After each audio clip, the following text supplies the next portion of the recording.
Now let's look at some basic operators in Python. Operators basically help us do basic arithmetic and logical operations. We'll look at a bunch of operators. And let's say if I say 2 plus 3, this is called an operator. And the operator is operating on 2 and 3, right? So these are called operands. These are called operands, right? This is called an operator, and both 2 and 3 are called operands. Just to get the terminology here, right? Okay, having said that, let's go and look at a bunch of examples, right? So we have all these arithmetic operators. We'll go and see what each of them are. I would prefer to execute some of this just to show you. So imagine if this is assigning 10 to x and 20 to y, and I can just say this is simple addition, as you would expect. I can of course do subtraction, very simple, straightforward. Again, of course, 10 minus 20 is minus 10. As you can see the output here, this is let me just highlight the output for you. This is where the output is, just FYI. Next, if I can of course do simple multiplication, ding dong ding, straightforward, and of course division. Of course, 10 by 20 is half. Here is an interesting operation. I'll just not use the same things here. Suppose if I have 15 percentile 2, right? This is your percentage symbol. So what it does is, so for those of you who do not know what this percentage operator is, it's also called a modulo operator. What it does is, it divides 15 by 2, so 2 sevens are 14. It gives you the remainder that you get, which is 1 in this case, and that's what is the output of 15 modulo 2. It's nothing but what is the remainder that you get when you divide 15 by 2. Those of you who have some familiarity with any programming language would immediately recognize this. Okay, the next thing is a floor operator. For example, if I just say double, if I do double division symbol instead of using a single division symbol. Okay, let's do 15 by 2. 15 by 2 is 7.5. So what is floor? Floor basically is if I have any real value. So 15 by 2 is 7.5. Floor of 7.5, mathematically it's often written as this. Floor of 7.5 is basically the integer which is closest to 7.5 and less than 7.5. So on the number scale, if this is your 7.5, this is your 8, and this is your 7, the closest integer to 7.5 is 7, and it should be less than 7.5. So you get 7. That's what you got here as an output, right? This is what floor division means. Now the next interesting question is, what happens to floor division if I do minus 15 floor division 2, right? So this is interesting. This is a fun hack, because what is minus 15 by 2? Minus 15 by 2 is minus 7.5. On my number line, here is my minus 7 point, minus, of course, here is my 0, here is my minus 7, here is my minus 8, right? In floor operation, what should happen is, you should find a number, an integer, could be negative integer, which is closest to my number, but still less than this. That's why you get minus 8 and not minus 7. Right? This is important when you're doing a floor operation. So the floor of minus 7.5 is not minus 7, it's minus 8. A lot of people get this wrong. So the other interesting operation is called exponent. So what is exponent? Exponent is basically x power y. So I can represent it with 2 stars. So 2 power 4. Any guesses? 16, right? So 2 power 36, 34. This will be harder. Of course, I couldn't have guessed it. Okay. So what it's doing is, it's basically computing x. So if this is x and this is y, it's doing x power y. So if you have x star star y, this is nothing but x power y, right? So we also have the exponent function, exponent operator in Python, very nicely and useful for us. Again, all these mathematical operators will come in extremely handy for us. Again, then we have all these basic logical operators.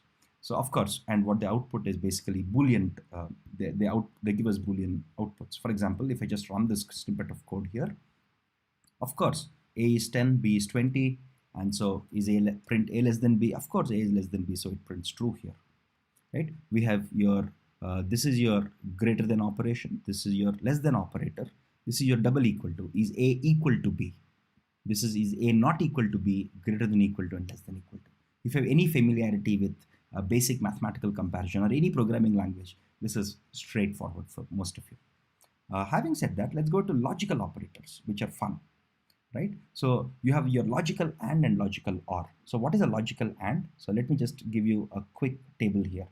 So true and true is true, right? True and false is false. False and false is of course false, and false and true is false, right? Similarly, what about your OR table?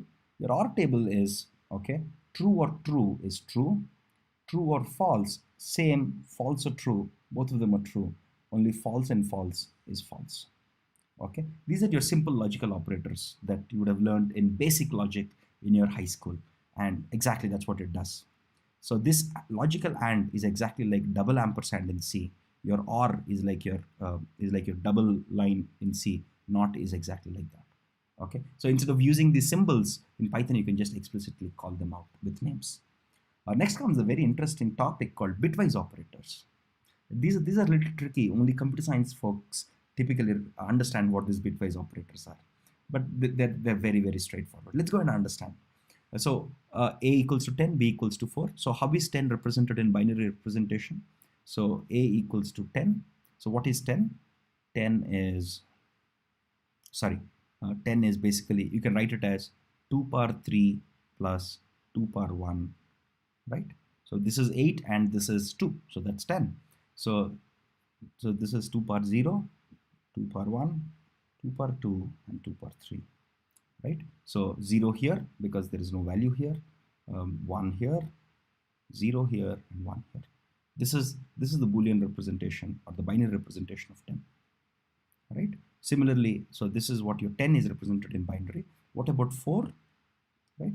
4 can be represented as 0, 1, 0, 0, because 2 power 2 is 4, right? So this is how you represent it.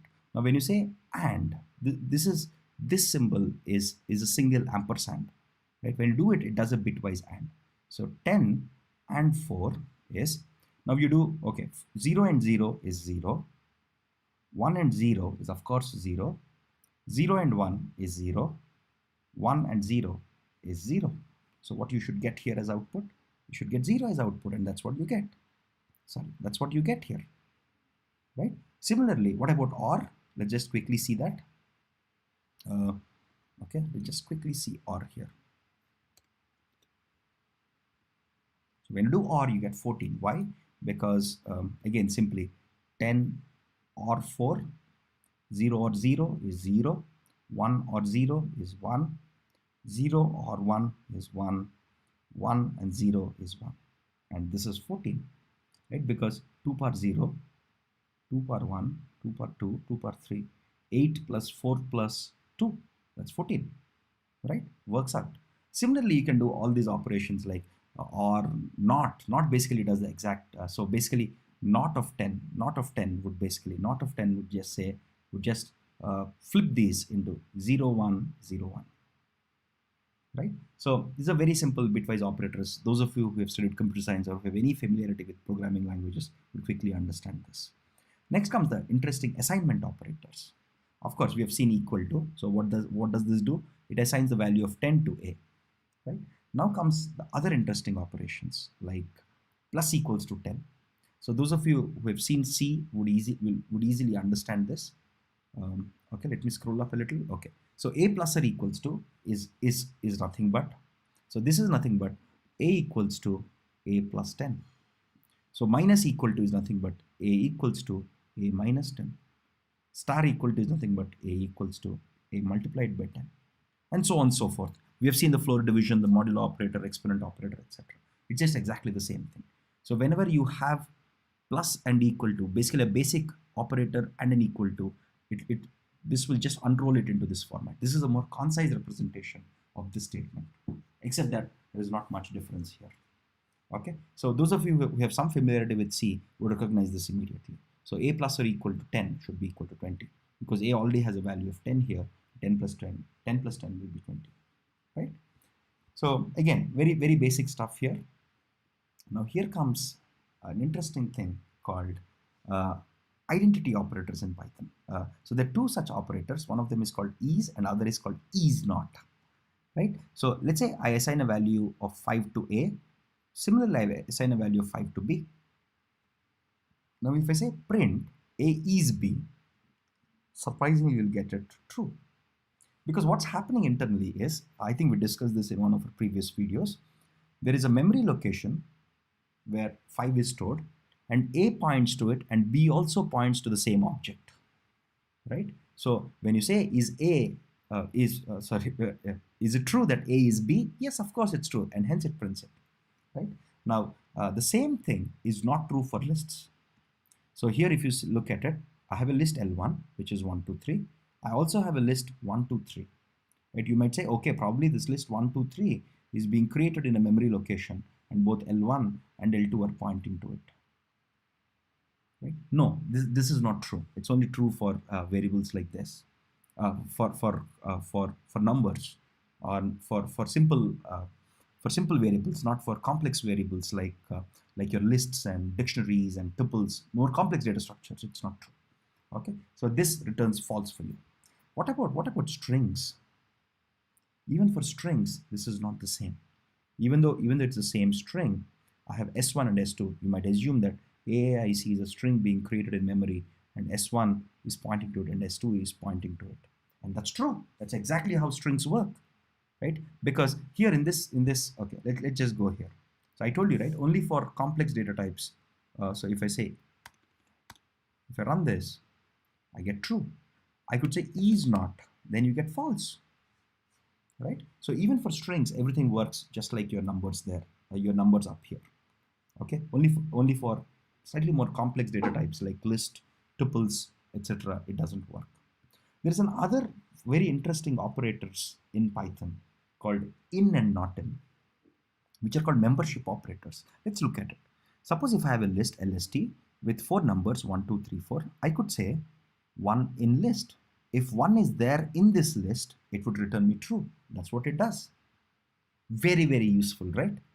Because now you can say whether an element is there in a list or not, right? You can do this for strings, for lists, for tuples, dictionaries, sets, etc. So let's do another example, right? Let's say I have a dictionary here. This is a dictionary.